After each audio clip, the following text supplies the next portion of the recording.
There is a memory that does not belong to you. Not in the way you normally think of memory, not as something that happened on a Tuesday afternoon in a place you can name. This is older. It lives deeper than anything your conscious mind has filed away.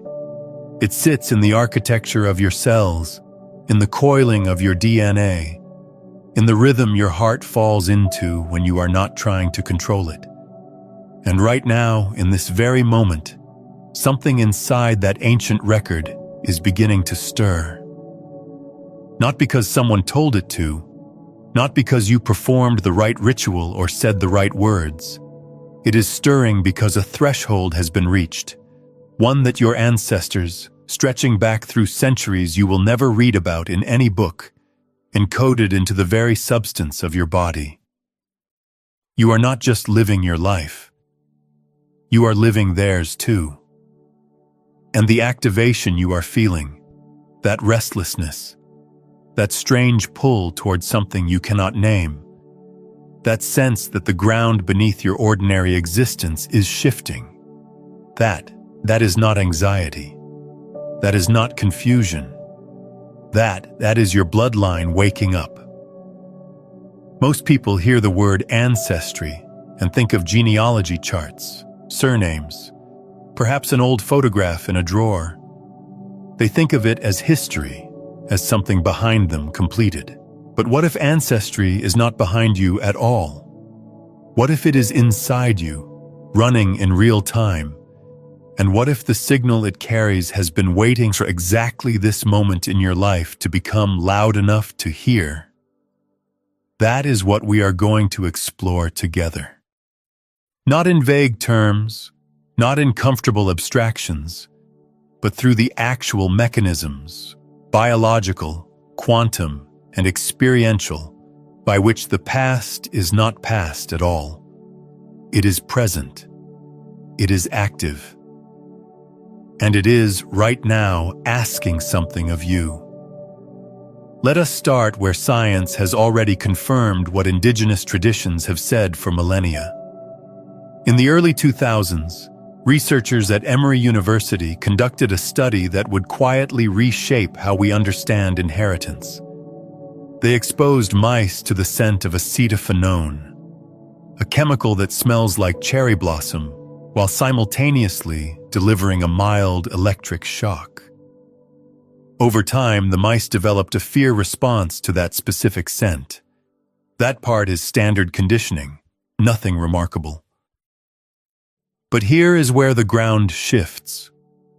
The offspring of those mice who had never been exposed to the scent or the shock displayed the same fear response, and so did the generation after that. The grandchildren of the original mice flinched at cherry blossom, despite never having encountered it. The fear had been inherited, not through learning, not through observation, but through the biological material itself. This is the field known as epigenetics, and it has dismantled the old assumption that DNA is a fixed blueprint. Your genes are not just instructions, they are also a recording. The methyl groups that attach to your DNA, the chemical tags that determine which genes are expressed and which remain silent, these are not set at conception and left alone.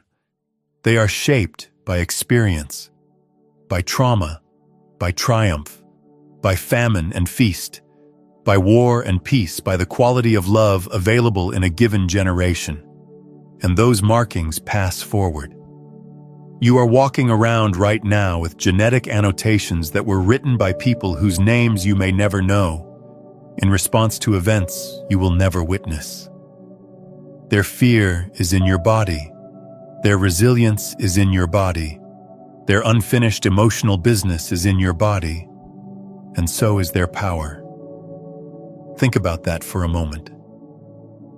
Really let it settle. The tightness you carry in your chest that no amount of therapy seems to fully dissolve. The inexplicable draw you feel toward certain landscapes, certain sounds, certain kinds of work.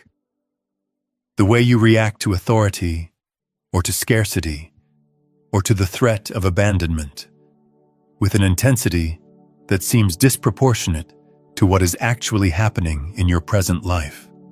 Some of that is yours, yes, but some of it is an echo, a signal still reverberating from a life that was lived before yours began. If this is resonating with something deep inside you, take a moment to hit the like button and subscribe so you do not miss what comes next. Epigenetics tells us the what. The tags are there, the expression patterns are measurable, the inheritance is real. But it does not fully explain the how at the deepest level. For that, we need to go further. We need to look at what is happening at the quantum scale inside your own biology, because that is where this story becomes not just fascinating, but genuinely transformative. In 2010, a team led by physicists at the University of California demonstrated something that had been theorized but never directly observed in a biological context. They showed that quantum coherence, the phenomenon where particles exist in a state of interconnected superposition, maintaining correlation across space and time, was not limited to laboratory conditions near absolute zero. It was happening inside living systems. Specifically, in the photosynthetic complexes of green sulfur bacteria, energy was being transferred with near-perfect efficiency because the system was exploring all possible pathways simultaneously, a hallmark of quantum behavior. The biological world, it turned out, was not too warm, too wet, too noisy for quantum mechanics. It was using quantum mechanics, actively. This finding opened a door that has not closed since. Quantum biology has since identified quantum effects in bird navigation, in enzyme function, in the sense of smell, and most provocatively, in the microtubules inside neurons, the structures that Roger Penrose and Stuart Hameroff proposed as the seat of quantum computation in the brain. If consciousness itself has a quantum dimension, and if quantum systems are defined by non-locality, by the capacity to maintain correlations that transcend ordinary spatial and temporal separation, then the idea that ancestral information could be accessed not just through chemical tags on DNA, but through a deeper field of coherence is no longer mystical fantasy. It is a hypothesis with a physical scaffold. Here is what this means in plain terms. Your body is not a closed system running on inherited chemistry alone. It is a quantum system, entangled at levels we are only beginning to map, with the field of information that your lineage has been contributing to for thousands of years. When you feel something stir that you cannot trace to any event in your own biography, when a dream delivers imagery from a time and place you have never visited, when you find yourself suddenly knowing how to navigate a situation that your conscious experience has not prepared you for, you may not be imagining things, you may be receiving. Now, there is a word that indigenous cultures have used for this kind of reception for as long as oral memory extends. Different traditions use different terms, but the underlying concept is remarkably consistent across continents and centuries. The Aboriginal Australians speak of the dream time, an ever-present dimension where ancestral beings continue to shape reality. The Yoruba tradition holds that the Ori, the spiritual head, carries the destiny and accumulated wisdom of one's lineage. In the Andean cosmology of the Quechua, the concept of Aini describes a reciprocal exchange of energy between the living and the ancestors, a flow that is not metaphorical but functional. The Norse traditions encoded ancestral memory in the concept of Orlog, a kind of primal layer of fate written by the actions of those who came before, upon which the individuals wired. Their personal destiny is woven. What is striking is not just that these traditions exist. It is that they describe, in their own language, exactly what epigenetics and quantum biology are now confirming. The past is not sealed. It is a living current. And the relationship between the living and the dead is not sentimental. It is operational. There is a reason this work touches people deeply and still does not always move their reality. It is not because they are not ready. It is because no one has shown them where to look. There is something underneath all of it, quietly running the show. I am hosting a free live transmission where I walk you through exactly what that is and how to finally shift it at the root. The link to register is in the description below. Save your seat. The moment you see this, you will understand why you could not see it before. I want to pause here and ask you something. Have you ever felt an emotion, a grief, a fear, a sudden surge of strength that you could not trace to anything in your own life? Tell me about it in the comments. What did it feel like? And when did it arrive? So let us bring this out of the theoretical and into your body right now. Because this is not just an idea to consider. It is an experience to notice. Take a breath. Not a performative one. Not a deep, dramatic inhale. Just a natural breath. And as you release it, let your attention drop from your head into your torso, into the space behind your sternum, into your gut, into the deep belly, the place below your navel that so many traditions identify as the seat of ancestral energy, the hara in Japanese practice, the lower dantian in Chinese medicine, the khanda in certain yogic systems. Now ask yourself, without trying to manufacture an answer, what is here that I did not put here? What am I carrying that is older than my own experience? You do not need to get a clear answer. The question itself is the activation, because the moment you direct conscious attention toward inherited material, you change its expression. This is not metaphor. This is the observer effect operating at the level of your own biology. The observer effect, one of the most replicated and least understood findings in all of physics, demonstrates that the act of measurement changes the state of a quantum system.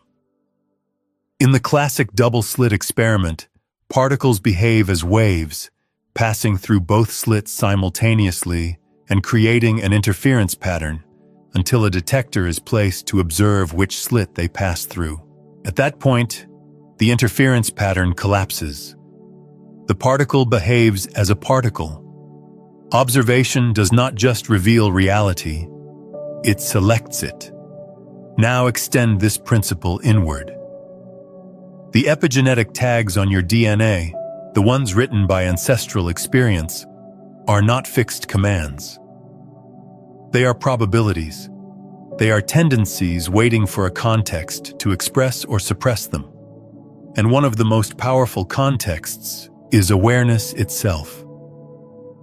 When you bring conscious, sustained attention to a pattern you have been running unconsciously, a fear response, a contraction, a limiting belief that feels older than you, you are performing an act of observation on your own inherited code.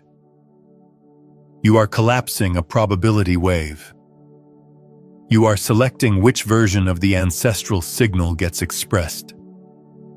This is why certain therapeutic modalities that work with the body rather than just the mind, somatic experiencing, certain forms of breath work, ancestral constellation work, even specific meditation practices, produce changes that feel disproportionate to the effort involved. They are not just processing your personal history. They are reaching into the epigenetic layer and changing the readout. They are completing something that has been waiting, sometimes for generations, to be completed. There is a specific phenomenon that many people report, but rarely discuss because it sounds too strange to say out loud. It is the experience of grieving something you never consciously lost, a sadness that arrives without a story attached to it, a sense of mourning that does not correspond to any event in your life. Sometimes it comes in waves, sometimes in dreams, sometimes in the middle of an ordinary afternoon when nothing has gone wrong. You feel the weight of something ending, something being released, but you cannot name what it is. This is ancestral processing. This is what it feels like when an inherited emotional charge, one that was encoded into your biology by someone who did not have the safety or the capacity to process it themselves, finally finds a nervous system willing to feel it all the way through. You are not breaking down. You are breaking through. And the breakthrough is not just for you. If epigenetic markers can be written by experience and passed forward, then the completion of an emotional process in your body can alter what gets passed forward too. You are not only healing yourself, you are editing the code for those who come after you. Let us go deeper into the mechanism, because the specificity matters. Your autonomic nervous system, the one that governs your fight, flight, and freeze responses without your conscious input, does not distinguish between a threat you are experiencing now and a threat that was encoded into your biology before you were born. To your amygdala, to your vagus nerve, to the deep survival architecture of your brainstem, an inherited terror and a present moment danger feel identical. This is why you can be sitting in a perfectly safe room, with no rational reason to be afraid, and still feel your heart rate climb, your breath shallow, your muscles brace. Your body is not reacting to the room. It is reacting to a signal from another time, carried forward through the epigenetic record, amplified by a nervous system that cannot tell the difference between then and now. This is not a flaw. This is a feature. Your ancestors survived because their bodies encoded danger signals and passed them forward. The ones who did not do this, the ones whose offspring had to learn every threat from scratch, were less likely to survive. You are here reading this because your lineage was exceptionally good at recording and transmitting survival information. The problem is not the mechanism. The problem is that the mechanism does not have an off switch. It keeps running the old programs even when the original threat has been gone for centuries. But here is the part that changes everything. The same mechanism that transmits fear also transmits power. The same epigenetic architecture that carries the imprint of trauma carries the imprint of mastery, of courage, of creative genius, of spiritual depth. Your ancestors were not only people who suffered. They were people who built, who loved, who created, who stood in the face of impossible odds and found something inside themselves that was equal to the moment. That capacity is in your code too. It is sitting right next to the fear, written in the same language, stored in the same medium. And the reason you may not have accessed it yet is not that it is not there. It is that the fear signals are louder, because the survival system prioritizes threat over opportunity, always. So the work of ancestral activation is not about adding something you do not have. It is about changing the volume. Turning down the inherited alarm signals that no longer correspond to real danger, and turning up the inherited capacities that have been waiting, silently, for a context safe enough to express them. And this is where the quantum dimension becomes not just interesting, but essential. Because classical biology gives you a model where you are stuck with what you inherited, where the best you can do is manage the symptoms of ancestral programming. But quantum biology gives you something else entirely. It gives you the possibility that observation, intention, and coherent attention can alter which potentials in your inherited field actually manifest. If you are ready to take what we have been exploring here even deeper, listen closely. Have you spent years chasing manifestation, visualizing, affirming, raising your vibration, only to watch the same patterns repeat? Every traditional method assumes the same thing, that you are separate from what you want. That separation was never real. You were chasing a signal you were already broadcasting. Beyond the frequencies, a quantum guide to consciousness mastery walks through all 9 frequencies, from the dense transmissions trapping you, through the ascending currents, to the master frequencies where consciousness becomes the field. Every method you tried sent a signal outward. This one tunes the signal you already are. Every day you delay, your nervous system broadcasts the same old signal, and breaking free gets harder. So move on it tonight. The link is in the pinned comment below. Now let us return to the ancestral code and how it reshapes from within. Think of your ancestral inheritance as a superposition. All of it is there simultaneously: the trauma and the triumph, the fear and the fortitude, the contraction and the creative power. In quantum terms, these are all possible states coexisting in the system. What determines which state manifests is measurement. Observation, the direction of conscious attention. When you unconsciously identify with the fear patterns, when you let the old alarm signals run without awareness, you are collapsing the wave function in the direction of limitation. You are selecting, without knowing you are selecting, the diminished version of your ancestral inheritance. But when you bring awareness to the process, when you consciously choose to attend to the strength, the wisdom, the resilience that is equally present in your code, you collapse the wave function differently. You select a different outcome from the same set of possibilities. This is not positive thinking. Positive thinking operates at the level of the conscious mind, which is a thin layer on top of a vast unconscious architecture. This is something deeper. This is changing the observation point at the level where the inherited code is being read. It is not about telling yourself a better story. It is about shifting the frequency at which your biological system resonates, so that different information in the ancestral record becomes available. I am curious. What is the one pattern in your life that has always felt older than you, like it was already running before you were even born? Drop it in the comments. Sometimes naming it is the first step in changing the code. Let us talk about frequency for a moment, because it is not just a metaphor in this context. Every cell in your body is an oscillator. It vibrates at a measurable frequency. The heart generates the strongest electromagnetic field in the body, measurable several feet away with sensitive instruments.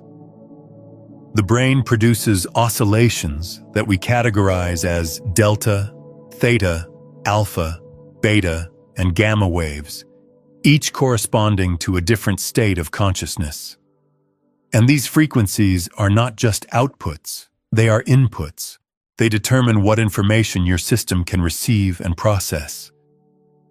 The HeartMath Institute has spent decades documenting what they call coherence, a state in which the heart's rhythmic patterns become smooth, ordered, and sine wave-like, and in which the heart, brain, and autonomic nervous system synchronize. In states of coherence, cognitive function improves, emotional regulation stabilizes, and the body's capacity for self-repair increases measurably. But here is what is most relevant to what we are exploring. In states of coherence, the system becomes a better receiver. the noise floor drops, the signal-to-noise ratio improves, and information that was always present but previously drowned out by the static of stress and reactivity becomes accessible. If your ancestral inheritance is a field of information, and if your body is the receiver, then coherence is the tuning. The activation of ancestral power is not about performing a dramatic ritual. It is about bringing your system into a state where it can actually pick up what has always been broadcasting. There is a practice that brings this from concept into direct experience, and it is specific enough that you can do it right now, wherever you are. Place one hand on your chest, over your heart. Place the other on your lower belly, below the navel. Close your eyes if you can, or soften your gaze. Now breathe in a rhythm that is slightly slower than your habitual pace. 5 counts in, 5 counts out. As you breathe, bring your attention to the space between your two hands, the vertical column of your torso. Do not try to feel anything specific. Just attend. Now, on your next exhale, silently ask this question, directed not to your mind, but to your body, to the cells, to the inherited architecture itself. What did you survive so that I could be here? Sit with whatever comes. It may be an image. It may be a sensation. It may be nothing you can name, just a shift in the quality of the silence. Whatever it is, do not interpret it. Just receive it. Because the act of receiving, of opening the channel between your conscious awareness and the deeper biological record, is itself the activation. You are not performing the activation. You are allowing it. The difference matters. There is a reason this is happening now, not just to you personally, but collectively. And the reason has to do with something that is rarely discussed in spiritual communities, because it sounds too much like science, and rarely discussed in scientific communities, because it sounds too much like spirituality. The Schumann resonance, the electromagnetic frequency generated by the cavity between the Earth's surface and the ionosphere, has been measured consistently since the 1950s.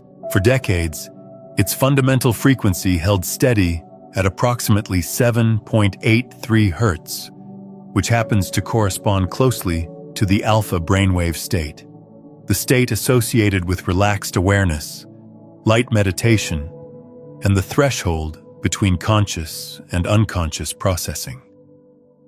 In recent years, monitoring stations have recorded significant spikes in the Schumann resonance, with bursts reaching into the 40, 50, and even above 60 Hz range, frequencies that correspond to gamma brainwave states, the states associated with peak performance, heightened perception, and what meditators describe as moments of unity consciousness. Whether these spikes represent a permanent shift or periodic fluctuations is still debated. But what is not debated is that the electromagnetic environment in which your biology operates is changing. And since your nervous system is an electromagnetic instrument, tuned by millions of years of evolution to resonate with the planetary field, changes in that field change what your system can access. Think of it this way.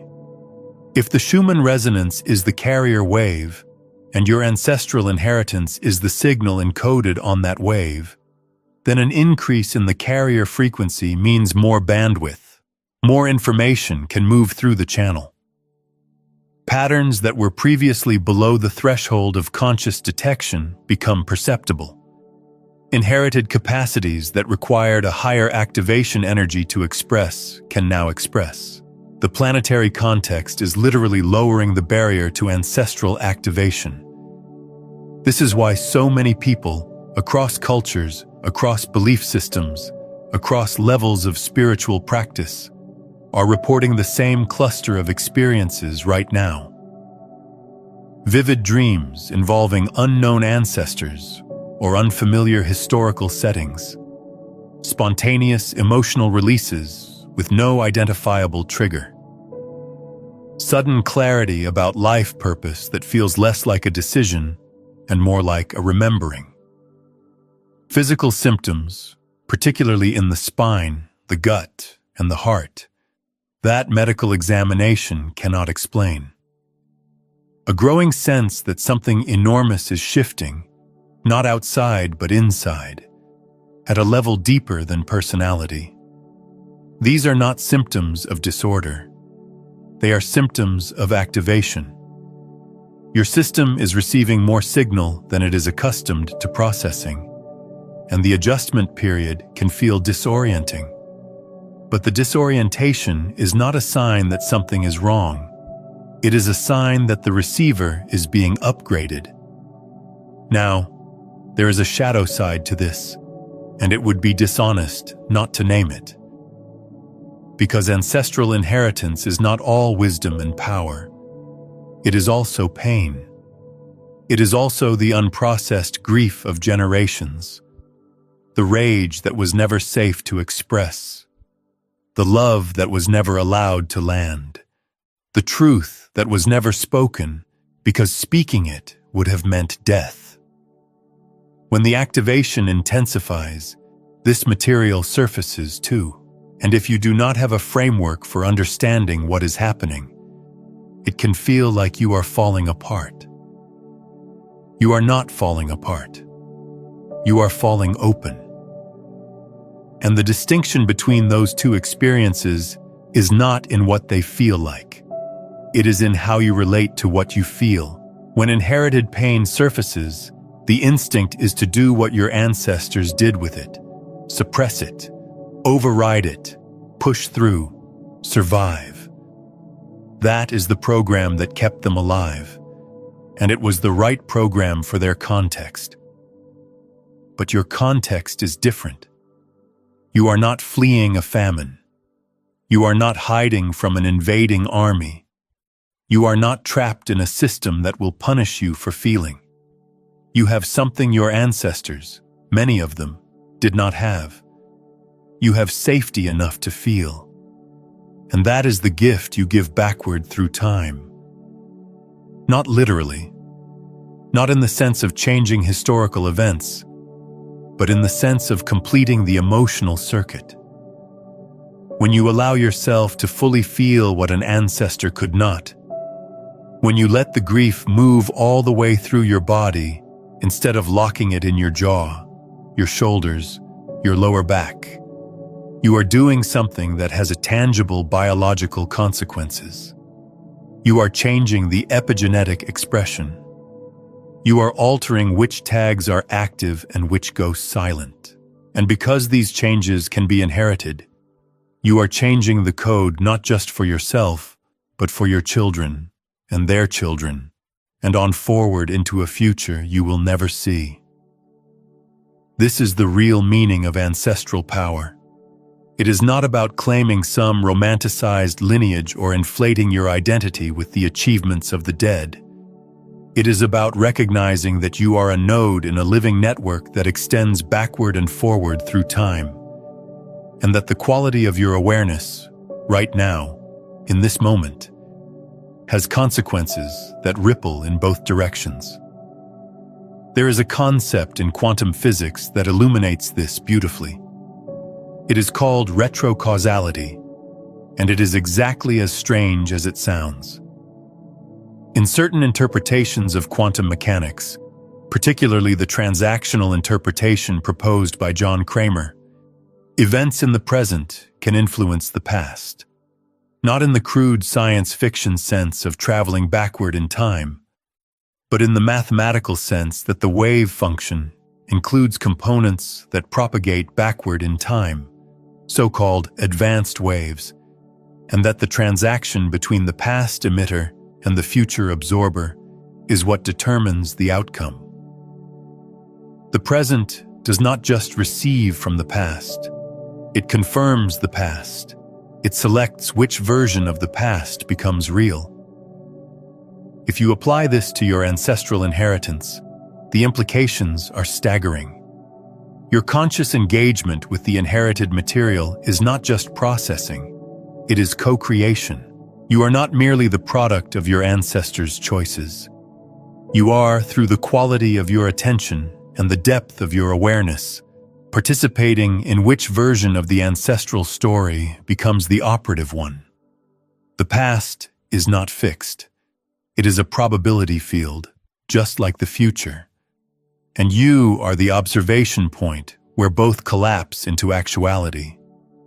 This is why the activation feels so significant. It is not just personal development. It is not just healing. It is a fundamental renegotiation of your relationship with time itself, conducted through the medium of your own biology. Let us bring this into another layer of practice, because understanding without embodiment is just philosophy, and philosophy without practice changes nothing. Think of a pattern in your life that you have tried to change and failed. Not a habit, something deeper. A pattern in your relationships, or in your relationship with money, or with authority, or with your own body. Something that keeps recurring despite your best efforts. Something that feels almost fated, as if it has a momentum that predates your decision-making. Now consider the possibility that this pattern is not yours, not originally. Consider that it was written into your system by someone who lived in a context where that pattern was the best available strategy for survival. Maybe it was a pattern of self-erasure, developed by an ancestor who lived under occupation and learned that visibility meant death. Maybe it was a pattern of hoarding, developed by someone who survived a famine and whose body never stopped believing that scarcity was imminent. Maybe it was a pattern of emotional withdrawal, developed by someone who loved deeply and lost everything and decided, at a cellular level, that the cost of attachment was too high.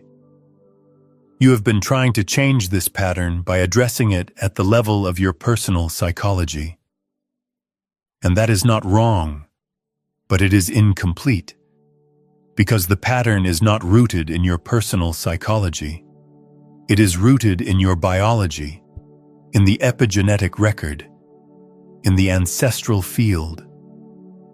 And to change it at that level, you need to do something different. You need to bring it into full awareness, feel it completely without resistance, and then consciously choose a different response. Not once. Repeatedly. Because each time you do, you are writing a new annotation on the code. You are telling the system, through the language it actually understands, which is the language of lived experience, that the old threat is over, that a new response is possible, that the inheritance can be updated. This is not quick work. It is not a single meditation or a weekend workshop. It is a practice in the truest sense, a daily willingness to meet the inherited material as it surfaces, to feel it without being consumed by it, and to choose, again and again, the response that reflects your present reality rather than your ancestors' past. But here is what makes it different from ordinary self-improvement. You are not doing this alone. The moment you engage consciously with the ancestral field, you gain access to the accumulated wisdom of every person in your lineage who faced a similar challenge and found their way through. The resilience is there. The courage is there. The creativity is there. It has always been there, encoded alongside the pain, waiting for someone with enough awareness to tune into it. And there is something else. Something that the quantum framework makes room for, but that classical thinking cannot accommodate.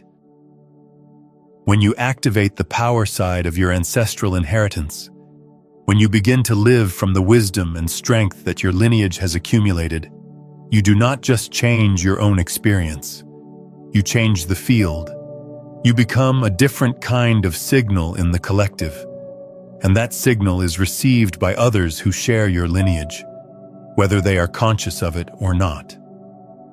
This is not magical thinking. This is coherence. A coherent signal in a field influences the other oscillators in that field. Your family, your community, your culture, these are not separate from your internal state. They are expressions of it. And as your internal state shifts, as the ancestral code is read differently through the lens of your expanded awareness, the external expressions shift too. You may have already noticed this. You begin doing inner work, and without any direct conversation, your relationships change. A family member calls out of nowhere. An old conflict dissolves without being addressed. A child in your life begins to exhibit a freedom or a confidence that you did not explicitly teach them. These are not coincidences. They are coherence effects. The field is responding to your shift. Consider sharing this with someone you know who has been carrying weight they cannot explain. When you pass along these ideas, you are not just forwarding a video, you are extending the coherence field itself. The act of sharing creates an energetic ripple, reinforcing your own understanding of these principles, while opening a channel for someone else's ancestral code to begin its activation. That ripple does not stop with them. It moves through their lineage, their relationships, their field. One act of sharing becomes a node in a network of awakening that neither of you can fully see, but both of you will feel. There is one more dimension to this that deserves attention, because it is the one most people skip, and skipping it is what keeps the activation incomplete.